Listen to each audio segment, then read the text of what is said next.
You are now listening to the I Think I Love My Wife podcast. And this is your best friend's best friend, Chidozie Okafor, ready to take you on another journey. Are you with me? Because I'm ready. Let's get it. This episode is sponsored by Mellow Effect, a coaching and consulting service that helps people turn mindfulness into action as they navigate the dating world as well as their relationships. Follow on Instagram at nello.effect and find more information in the episode description. Today we talk about the importance of being intentional when getting to know someone. We talk about how specific experiences can solidify how a guy feels about a woman, and we deep dive what it means when a guy says, you know when you know. Hey, how's it going, everyone? This is Chidozie, and I'm here for another episode of I Think I Love My Wife. And I have the pleasure of having, I call him the big bro, Carlton, with me. Say what's up, Carlton. Hey, what's going on? For those that don't know, pleasure to have you. That don't know, Carlton went to business school with me, University of Michigan, Ross Business School. Plug to that. It ain't Ross, though. And he was one of the first people that I met, first people that I met when I came to Michigan when I was visiting. And him and his roommate took me in and just kept it real with me. And they're part of the reason why I came to Michigan. So I don't have any older brothers. And so he's always kind of been, whether he knew it or not, in that role as big brother and someone I always valued his perspective while I was in school and even beyond. So I'm happy to have him on because I think he has a lot of value to add. And he's been married for a minute. And so let's just get down to it if you're ready for it. Oh, before we do, we always start with a toast. I'm sipping on just some general Bullet Rye. What you got today? Hey, man, I'm sipping on Glimmer Rain today. Fancy. So excited for the conversation. Cool. And so in typical fashion, I want to start off with a toast. I want to toast to the brotherhood, upward and onwards. Yes, sir. And also just having that big brother support, man, and growing. Because I've seen you grow. And I hope you see me grow over these years. Oh, absolutely, man. Cheers, man. So let's just get started. And how long have you known your wife? Sure. So I've known my wife, we're approaching 14 years. Yeah, man. We actually met. So we met, New Year's Eve of 2007. Yeah. That's a good time to meet. Yeah. So, we met through my cousin, actually. So my cousin and my wife are line sisters. So got a chance to meet her, at our kind of annual New Year's Eve party. She happened to be in town. I was actually passing through. I was, coming by to grab some grub, hug a few family members and go to a pajama party. Then I came into the crib. I saw somebody walk past in the kitchen. I was like, hey, like, who's that? She was change of plans. Like, hey, she not family or anything, right? And of course, my cousin just laughed at me like, nah, dude, nah, fool, that's my line sister. I was like, absolutely. I got it. Okay. Cool. And then I guess how long were you guys talking before you met? So you met, did you shoot your shot immediately? No. It was more of a, this is actually approached her really just, on some, hey, let's just have a conversation. You know what I'm saying? It definitely wasn't really like shooting a shot. That didn't come for a few months. So, a few months went by. I think spring break kind of rolled around. And spring break, they came, my cousin and a few of their line sisters came down to school where I was at, passing through on the way to Miami. And so they hung out with me and my roommate for a few days. And that was really when I shot the shot. Got it. Did you get a number with the first time y'all met? Or you just like, oh, nice to meet you? Nah, just kind of kept it casual. Like, oh, hey, just nice to meet you. Let me ask a question. Yeah. Was it in your back pocket that my cousin knows her, so I can always get in touch with her? Had your cousin not have known her and she was like just a stranger, would you have shot more? I probably would have been a little more assertive. Got it. Okay. Definitely he was like, well, I got a way to connect if I need to later on. Okay. So then 2 months later, you guys meet again, have more of an opportunity to just get to know each other. I guess how long from that point on to when you guys started, talking, dating, so to speak? Oh, yeah, sure. So after that trip, So that when they came to town, that's when I really shot the shot, and from there, that's when we exchanged information. It was like, yeah, I'm Got not, not gonna let that happen twice. Get the Well, I don't get the math. So, got the math. We kept in contact for the next couple months, and of course, I finished up coursework, so I had a little break between then and graduation. So yeah. I just said, hey, you know what? I'm gonna go up. I'm gonna go up to school where she is for a few days. Got it. Let's call it So a this week. is all while you guys are in undergrad. hmm So Okay. X-Fare flights were very well utilized during this time. Yeah, you remember the AirTran flights where you Oh could yeah, pretty you much. had to be creative Yeah. back then. Oh yeah. Oh yeah, Okay, bro. so it's a little bit different because you guys in undergrad. So the staying in touch was it just impromptu, or were you very intentional about I need to talk to her consistently? I think it wasn't so much a need, but it was just more, it was just the desire to. You know what Yeah, I'm saying? It was like, hey, we had a good conversation. Wanted to keep in contact. It's one of those things where just kind of continuously built upon every conversation. Every conversation ended up being good and productive, and left me wanting to like have another one. And yeah, so those as those collected over time, then it was like, all right, hey, you know what? Why don't we link? I don't have anything going on currently. Finished the coursework, waiting on graduation. She's in the same boat. So we had some free time. So I was like, hey, well, why don't I come up? Why don't I come visit for a bit?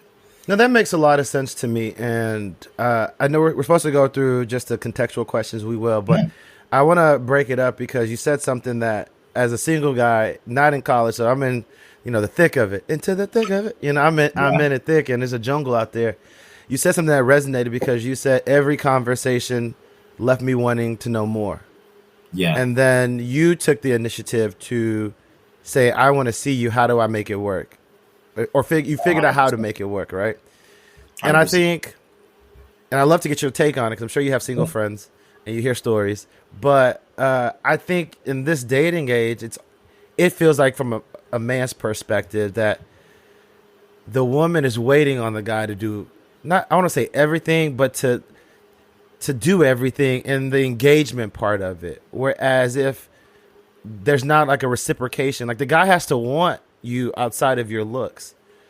And if you are not engaging in a manner, or you're conversing via text or on the phone, one word answers, you're not asking questions, you're not demonstrating all the things that make you special, it's hard to get excited or develop a desire, as you stated, to want to go meet someone and engage with them in that capacity, especially out if it's not just physical, right? Because women will Yeah. say, "Hey, it's not. I don't want a guy that just wants to have sex." Well, if you haven't he's talking to you because of your looks, and if you haven't gave him much else to go off of or to be attracted to, either he's not going to engage because he's not, to me, not just trying to smash.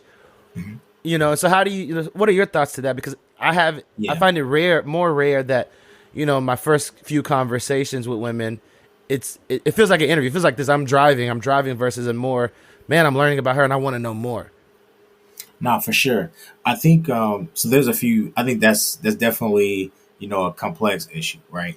You hear that a lot of times, right? Oh, Shorty's not talking about nothing, or why am I wasting my time? I could be doing this. I could be doing that. I think that, to me personally, I think that's a flawed methodology to it. The goal is really to kind of put yourself out there. So it really kind of starts with the individual. Mm-hmm. Looking at, I'm not going to get too corporate, right? But it's really just like kind of self-reflecting and seeing like, what do you want out of it, right? What Yeah. are you looking for out of a woman? And then once you start seeing some of those things, then to me, it sounds like the conversation should sort of flow a little more naturally. It doesn't have to be like that interview, right? You got to think about it from both perspectives. From your standpoint, I mean, there's things you want to get familiar with, and I think it's just about how you go about getting that information. Really kind of keeping it, a little bit more like fluid and more organic than just sort of having, hey, all right, here's my 10 questions I'm going to this conversation with. No, I feel I you. And think like, I think on the lady side of things, yeah, though, the female has to also take that same approach. It can't just be, hey, oh, a lot of women, a lot of the, single like lady friends that I have, or that, like my wife and I kind of hang out with from time to time, you hear that, oh, hey, I'm on borrowed time, or there's always the time aspect. Oh, I got to maximize time. Where it's like, man, that's not how, like, bonds are built. Bonds are built through quality, not, like quantity. It's not data driven. And it's not so quantitative. It's very qualitative. So it's really more about being, you could probably ask a few questions and really get a sense of, hey, do I care to learn more? You know what I'm saying? I think it's about like kind of structuring the conversation a little bit. I think things that I think about when I was kind of getting to know like my wife, it was, hey, well, what do just generally like, hey, what are some of the things that what did you do, the past couple of weekends? Like, what are you doing when you're not working hard? And like just kind of starting there. And that's a pretty open-ended question where you'll probably get a lot of the same answers that you would as, oh, hey, well, what do you like to do for fun? Because they may not perceive fun as like something that they want to be judged for, or like, hey, what if my fun doesn't align with your fun? It's like, well, no. What you really need to know is, hey, well, just tell me how you spent your time. And then you can kind of piece together and figure out, okay, hey, how does that align with like maybe how I spend my time, or how I would be open to spending my time? And those, you know what I'm saying? It's just kind For of sure, for sure. And even in that regard, and we an aside, but we'll get back on it. Even in that regard, you say, hey, how'd you spend the last couple of weeks? Or what did you do for fun? Whatever open-ended question. Because I think how's it going is a very open-ended question, because I can go off of what you give me. Any of those things are open-ended questions. But if the response is nothing much, or I just went out with my friends, boom, and not even what about you? You don't get the opportunity to, like, it's not. I feel sometimes like the questions don't come back, or there's not thoughtfulness around what comes back. It's like either no question comes back or and you, and it's like, to me, what are you trying to learn from me? What value?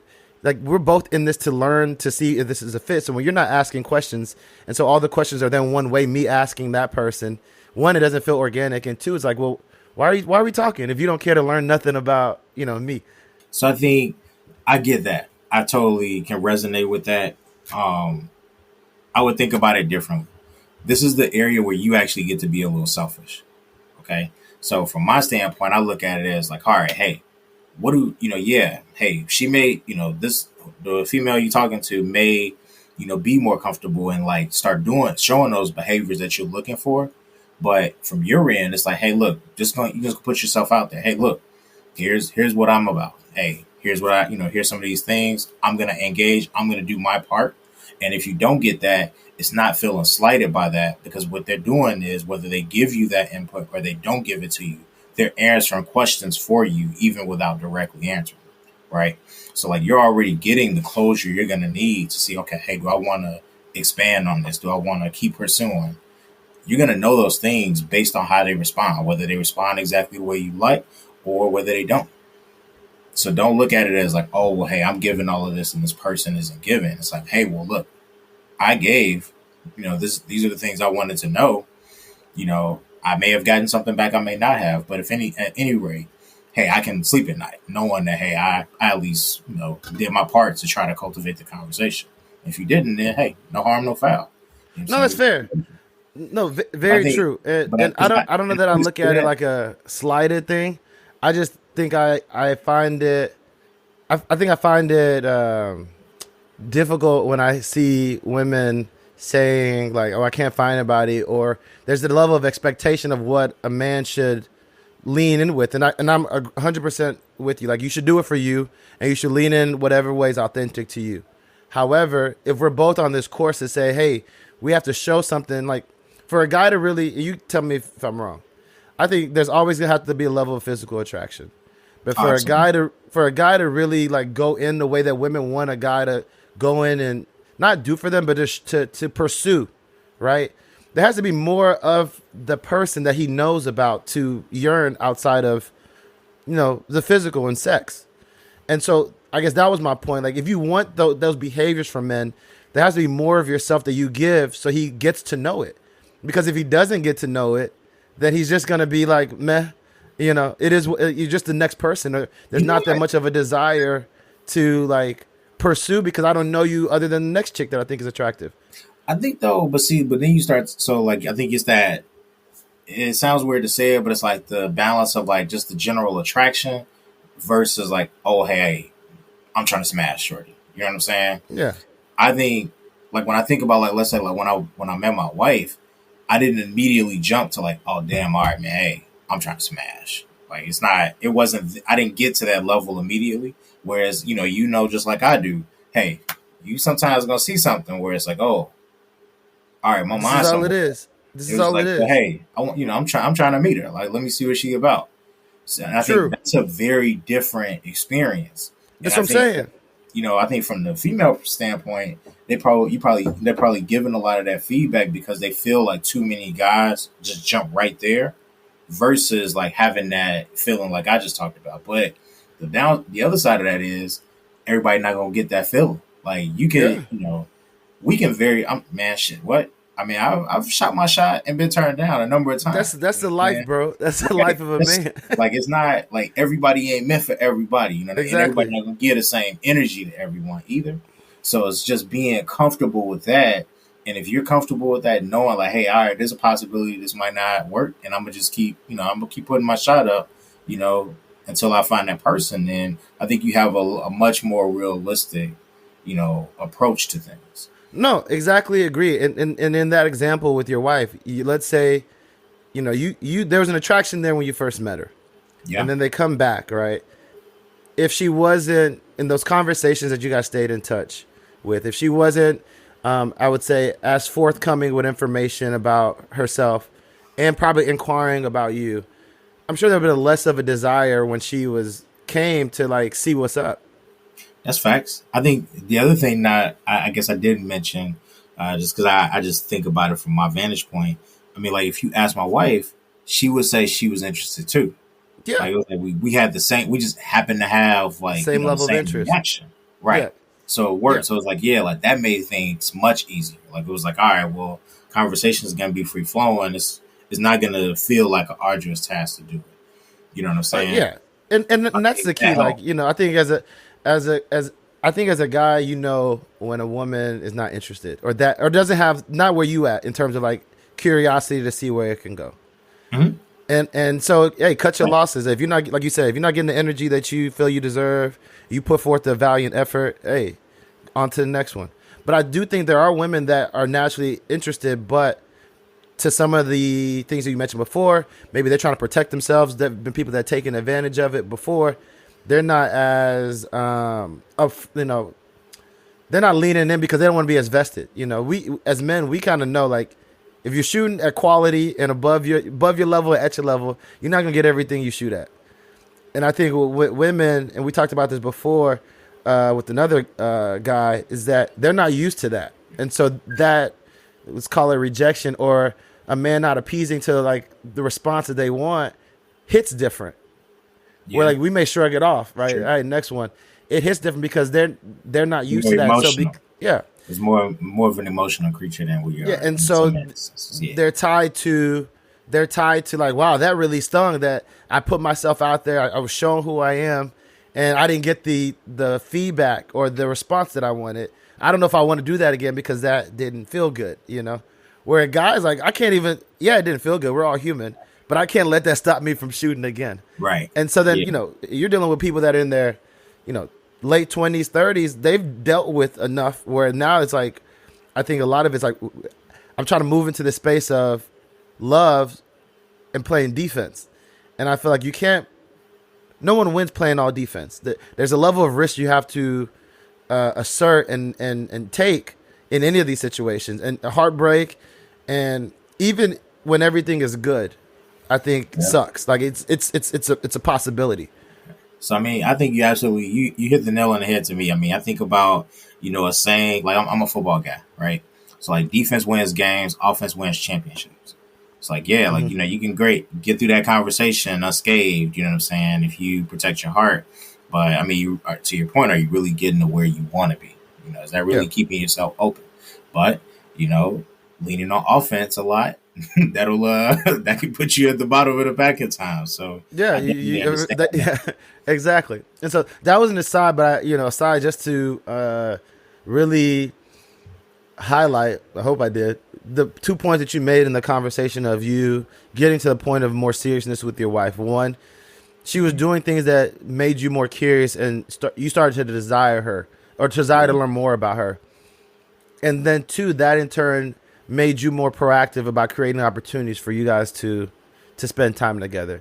And so I was trying to connect those dots because sometimes, especially in this, we're working, everybody's busy.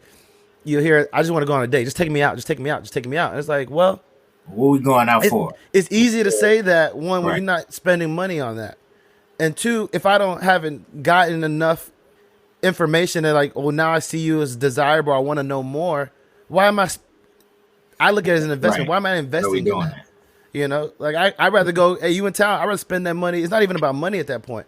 If you in town, I'd rather go kick it with you and buy the drinks than do that when I don't know what I'm like, if I really want that beyond there's a physical attraction there. So that's what I wanted to highlight. But we can get back to you and your wife. When you guys started dating, how long were you guys dating before you proposed? So let's see. So we were dating about a year, a little over a year. So I think I would say we officially started dating, like like kind of like relationship.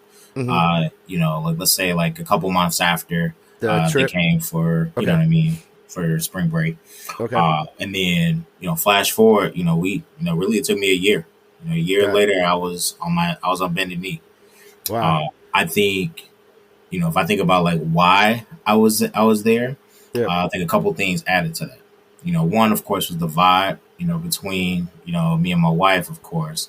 That was just there. I was enjoying it. I mean, we were long distance, so it was definitely difficult, but it was just that, again, it was just that desire. Like I wanted to like build more, I wanted to learn more, I wanted to, she was showing me a lot of the things that I wanted, I could see and really envision in somebody I wanted to spend my life with. I think the other thing was that, was the kind of prep work that I'd done. I call it prep work, right? So like past relationships. I didn't really have like bad relationships before her. You know what I'm saying? Like it wasn't like it was like I learned a lot of things and dated some pretty quality people, and before meeting my wife, I think to me that helped me out tremendously, to really sort of discern what I wanted out of like the woman I was going to spend my life with. So I think that's, a lot of times when you see folks who are like looking and they're just kind of, really sort of keeping their eyes peeled for, that one. It's really more about like the process. Like, all right, well, hey, what are the experiences you have? And like, what are you learning from the people you've been with thus far? Like, do you really know what you're looking for long term? Or do you know, what you need to work on? Because I think when I got married, that was probably some of the things I needed. I knew what I wanted. I didn't know the things that like I really needed to like grow and develop in. You know what I'm saying? Like as a husband, and I had to learn like trial by fire.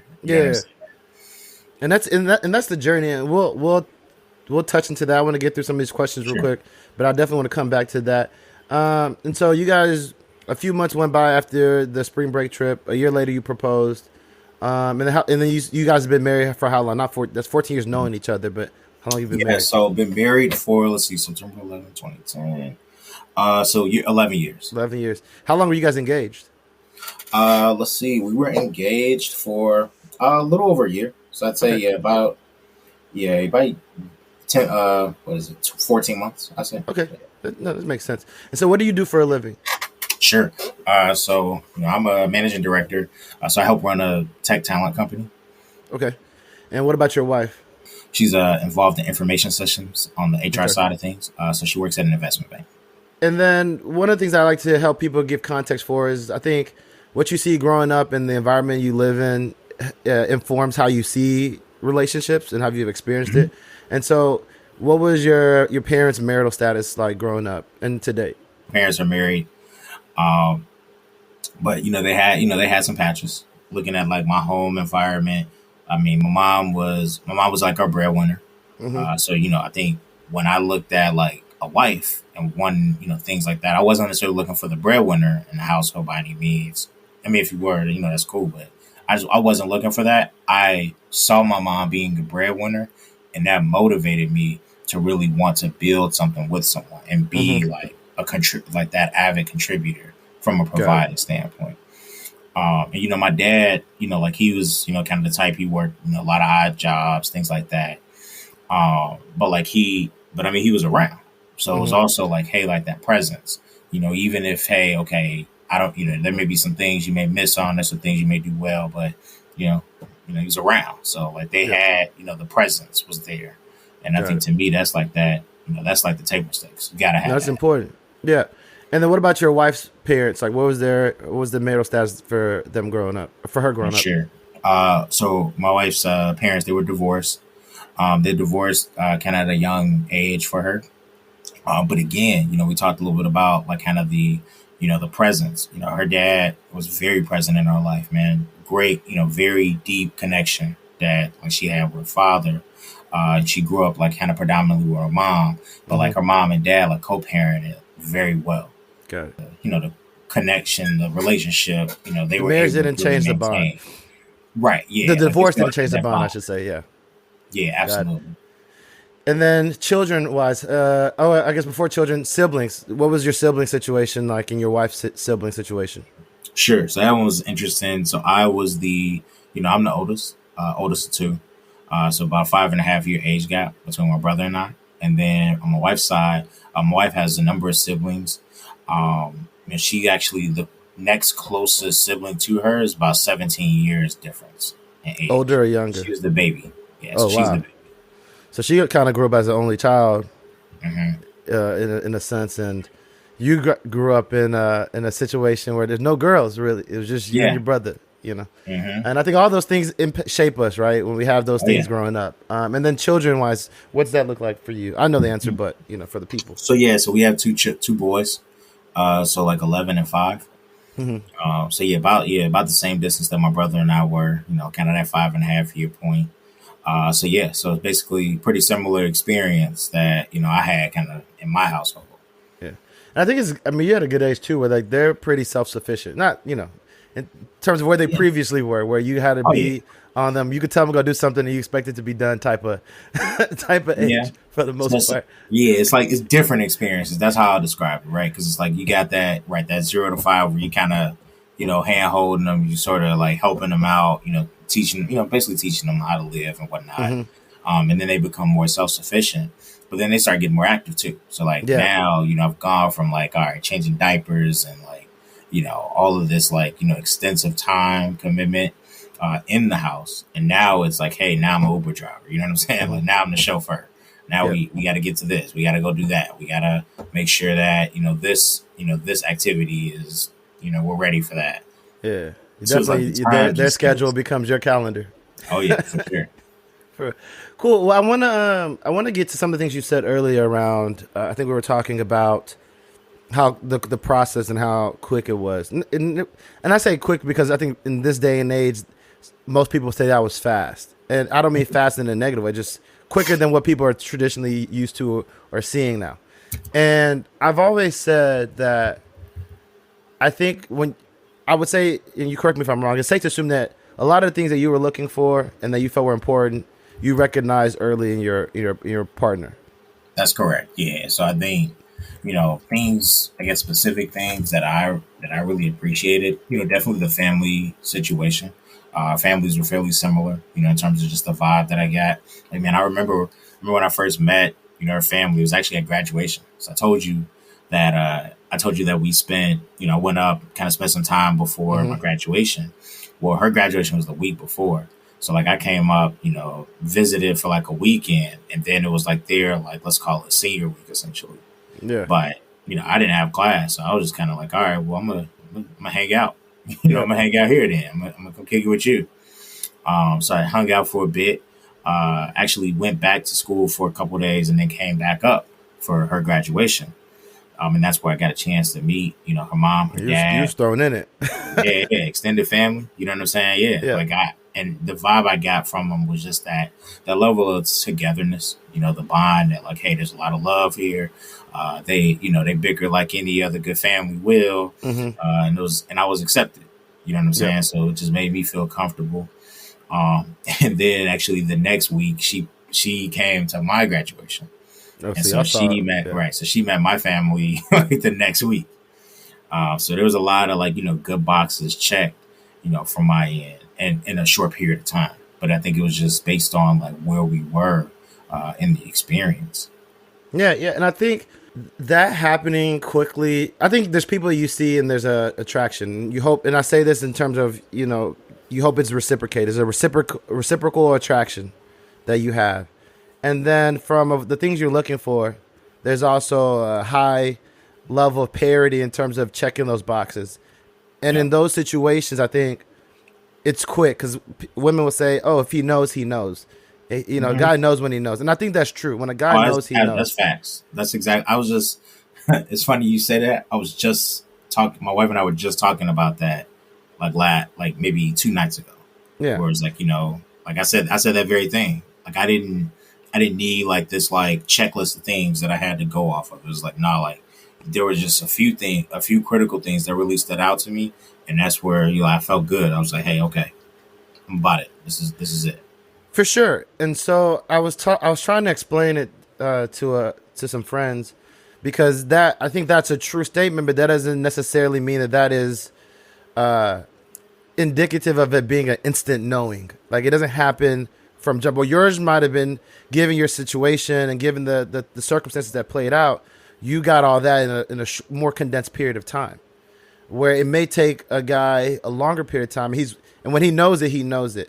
But I do think that there are situations where you have people that have those things, whether you find out quickly or not. And there are situations where they don't have it, and you find out quickly that they don't have it, and you could put them in that category where this is just going to be for fun, or Yep. I just don't need to invest any time with you at all. And I think the greater population is in the middle, where there's some good things that you like, and there's some things that you're like not sure about. And I think in those, that's where we tend to meet a lot of people. And for those things that the checklist feels like it's longer because we're now evaluating things on the margins, whereas you having those big things checked for you, you're like, I can deal with like those marginal things. Like we can make those work because the big things are God. Do you feel like a person can know, and in that state of being in the middle, right? You like some things about them that you don't know yet because there's some things you're not sure about, can get to the point where they know over time. Absolutely. Two things I'll say. One, it's based on experiences, and there's like when you talk to just about anybody, let's say who's probably married, or especially having like a sort of a lengthy marriage, what you'll find is that they usually had like a few key experiences together. Whereas like, hey, okay, this solidified. These were these things. After seeing the behavior in these specific experiences, that's what told me. Like, all right, Yeah. hey, this is good. Like I think for us, things that come to my mind, I think one, it was like I had a job lined up, but my start date was later. And I mean, basically, I was a broke college student even after graduation. Wasn't bringing in any bread, Whereas like she started her job, but maybe a couple weeks after graduation, So I think, I kind of that summer, that was a rough summer. You know what I'm Yeah. saying? Like, because I didn't start work, so I was broke. I had nothing. Had no reason for somebody to, be bothered with me. You know what I'm saying? Or like prioritizing me. Yet, she did. You know, I think that, and what that did for me was, it was like, man, I appreciated that so much. And I appreciated, that level of like understanding that she displayed that, I put forth more effort. Like, man, so funny story now, but it was real back then. Like I remember, man, I was like down to my last dollar. Like real talk, I didn't have like a lot of, I didn't have a lot of like money saved from college or anything like that. So like until I started work, it was a grind. Like I didn't Hmm. have anything. I mean, like she'd fly me out to come visit her. We were in You separate got places. fluid out. What's up? I Yeah, like that. you know what I'm saying. Or things like let's say like man, for instance like my phone was off. My phone was off. I didn't have really a method to communicate. So like what I started doing was, you had like you had like the loose change around, like Hmm. around the crib. But imagine like every day, like auditing like the couch or like Oh different wow. areas of the crib. Because, at that point, it was only like 35 cents to make a phone call. Hmm. But I make it my business like every day to like to venture out to a payphone, give Yeah. her a call, you know what I'm saying, just to see how her day went because I know she's Yeah. working. And I think that I did that maybe, man, for I don't know, probably like, a few weeks. I didn't say anything about it. I was just like, oh yeah, I'm just calling from a different number type thing. Cause I'm trying not to like, shed light on that. I want to give a good perspective. Yeah. And then after a while, man, I couldn't find any more change. so it was like, man, like I'm standing out at the payphone, talking How many days you go before you spoke to her when you ran out of change? Man, it was, so let's see, I say like 3 weeks straight. I was doing this payphone thing, right? And then I went about a week or so, right, before I had a phone. What was her response? No, I told her, once I got to like, the day before I was gonna run out of cash, I was like, hey, look, okay, here's what, I just had to come clean. Like, hey man, here's what I've been doing, like straight up. It's been kind of tight. It is what it is. Don't think that that's a reflection of like how I feel about you. It's just, hey, I'm kind of messed up right now. So, right, yeah, I'm just kind of messed up right now. But once I get on my feet, I'm back at it, and I'm still, my heart is still here. And so she's just like, wow, like I didn't even, like she asked me, how long you been doing this? Like, why you didn't say anything? And I was just, I told her, I was like, look, man, like I don't want you to think like, oh, I just, I'm like some nothing. Like I don't want to be looked at in that way.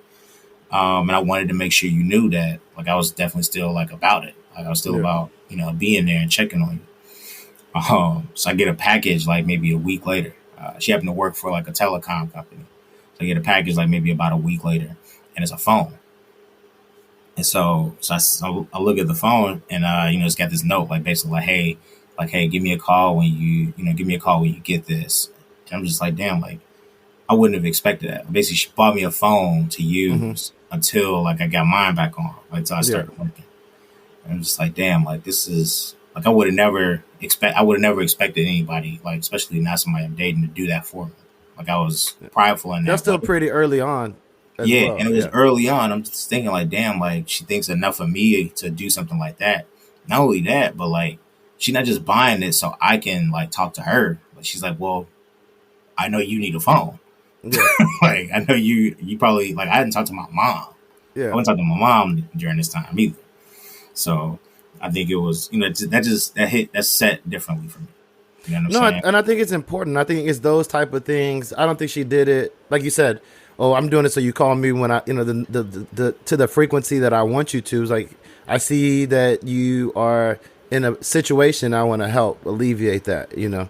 The conflict or the issue that you're dealing with, and I say that because I think we're talking about knowing, right? And I do believe there are moments that grow you closer or push you apart. We could say COVID was an example of that, with people breaking up and divorcing because of that, right? Thanks. And and people always say, well, how long is enough time before you probably said you were saying the timeline thing, and I always tell people there's not a set time because you could have experiences that really draw you guys very close together, and you can have some that it takes a while before you have those, or depending on what that person does, is it long distance or not? When I was doing consulting, I was only in that life. I was only in town 2-3 days a week. So what you're expecting to happen and that connectivity to happen in a month or 2 months wouldn't happen with me because, one, I'm not here. Two, when I am back, I have a limited amount of time to take care of all the things that I needed to take care of that week. And so it changes the dynamics. And so I don't say hate, but dislike when people try to put timelines, because I know why they want to do it, because they want to gauge, and they want to know how they should be moving. But I definitely think it's those inorganic situations in life events that happen that really tell you who a person is. And I always say you have to see people through their seasons. A lot of people ask me, my last relationship, why did I end it? Because we were, it was serious. We lived together. I was thinking about marriage. I was to the point where like I knew the ring size. I knew kind of ring. I was starting to save for that. And then for the outside world, it was like an abrupt end. And first, when I'm talking to women, the first response is, well, you just wasted her time. You wasted 2.5 years of her life. And I was like, well, one, I hope she learned some things from it, and I learned some things from it. So it's not a waste. Two, It was a situation where there were things, that if I talk to my friends, they would say, well, those are what I would call marginal things. You can figure out how to deal with those. However, there were some things that I saw in life seasons that didn't bring comfort to me in terms of how we would look as a unit, especially with kids involved and when things get hard and stuff like that. And so I do think how people respond to adversity is really important, because it tells you how, because you can't, adversity is going to happen in life. Absolutely. And I do think how people respond in certain seasons can tell you what you're going to have in a partner. And I saw certain things in certain seasons that gave me a big enough pause, coupled with those marginal things that say, hey, we could try to make this work, but I don't know if I'm gonna have the relationship that I want and be the type of person I want to be in a relationship with it. And so for me thinking, well, I don't want to waste time. I'm no longer tracking the way I was tracking towards marriage. It's best to end it versus play around in it, or you do some dumb stuff and make mistakes, right? And so I get you on those. I say that to say I get you on how those, I won't call them monumental, but those events, those life events can really alter the course of a relationship for the better and accelerate things, or, in this particular situation, decelerate them and ultimately end it. Yeah. I mean, I think that too. I mean, a lot of times, you mentioned like the outside view of things, like, oh, well, somebody may have thought you had ended it abruptly. But I mean, at the same time, man, this is your life, right? This is your time. So if that's hard, you're right. That's got to be your decision, because people will always accept you. They'll always accept you. They'll always accept your relationship, but you've got to be bought into it first. If you're not, if you ain't there, or if you got doubts, shoot, what you think other people gonna think? No, for sure. You gotta have that box check. And I think from doing this, I hear all the guys. I wouldn't say they were 100% sure that this person was the right person for them and that the marriage will work forever. I don't think, because I think we say it and it comes off like, well, I just knew without a doubt. But I think there's a high degree of confidence that the guys feel in their person that, okay, this can work. I'm willing, because of how I feel about this person, do more than I probably would in a typical situation to make it work. And I feel like I'm going to get that in return. I think that's the feeling they get from when they know, not like without a doubt. Because everybody I talk to has doubt. Like, I'm not sure, but I feel strongly. I think I'm completely in agreement with you on that, bro. Like, it's more of, hey, am I at the point where I'm willing to do work to really create a life together? Bruh. That's it. Because if you're not, man, I mean, you get it, bro. Hey, we all been there, bro. Hey, mine's lazy. Like, hey, I want to have to break my back to make it work. But God, you're giving me so much right now. Because the person that is making you be willing to work, you might have something there. And that's the thing, because I will. Man, this has been a great conversation. I want to pause it there. If you want to know where I'm going to go next with this, because where I want to go next pertains to how I see dating. The thing that you said just there, the willingness to do work and how that comes to play in dating and relationship.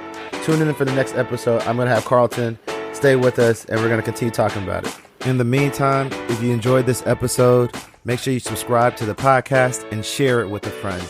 Also follow me on Instagram at ThinkLoveWife. Leave a review, and you're going to want to tune in for what we're about to talk about next week. So just tune in next week. That's all I'm going to say. Tune in next week. And until then, you know what it is. I hope the conversation keeps going.